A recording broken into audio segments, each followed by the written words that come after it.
जी हाँ मेरे दोस्तों, रगड़ी ले दहिया टाटी के अपार सफलता के बाद अब रगड़ी ले दहिया छानी में ना सॉरी गलती आ गए। हाँ, रगड़ी ले दहिया टाटी में टू। जी हाँ मेरे दोस्त, साजन मेरा उस पार है, अब मिलने को दिल बेकरार है। और मेरे दोस्त लड़की छोड़ के भाग गई, अब घंटा डोलाने के लिए तैयार है। जी हाँ मेरे दोस्तों, अब आप भी दिल थाम के बैठिए और अमित पटेल के टूटे हुए दिल का दास्तान उनके ही सुमधुर आवाज में सुनिए। तो आइए खेला को चालू करते हैं। म्यूजिक। दिल लेके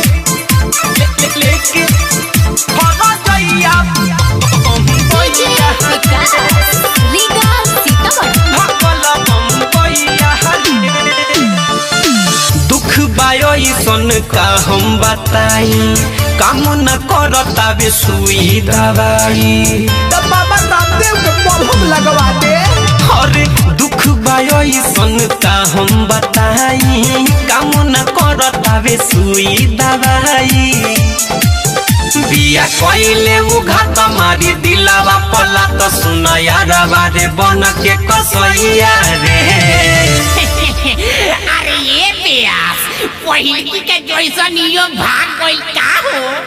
अरे तो दिल लेके हमार हर जइया भगल बम्बैया रे। दिल लेके हमार हर जइया भगल बम्बैया रे।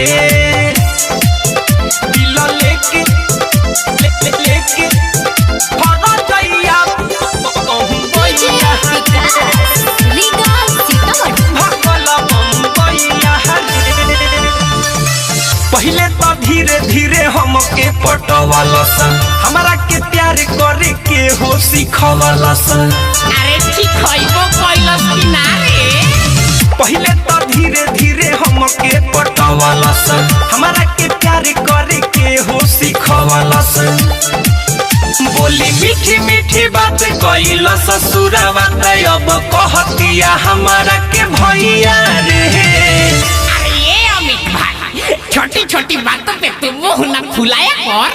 एगो भागल दूगो भागल तो अब तीसरो पटाया कर। मार साला ते नहीं, ये हमार का हाल हो गइल बा तोरा थोड़ा बुझाता रे। ह दिल लेके हमार हर जइया भागल बम्बैया रे। दिल लेके हमार हर जइया भागल बम्बैया रे।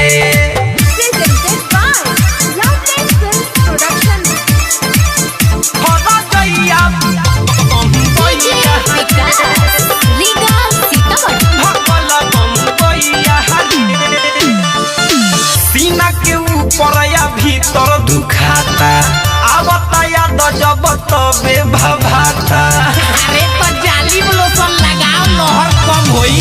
सीना के ऊपर या भीतर दुखाता, आवता याद जब तबे भभाता।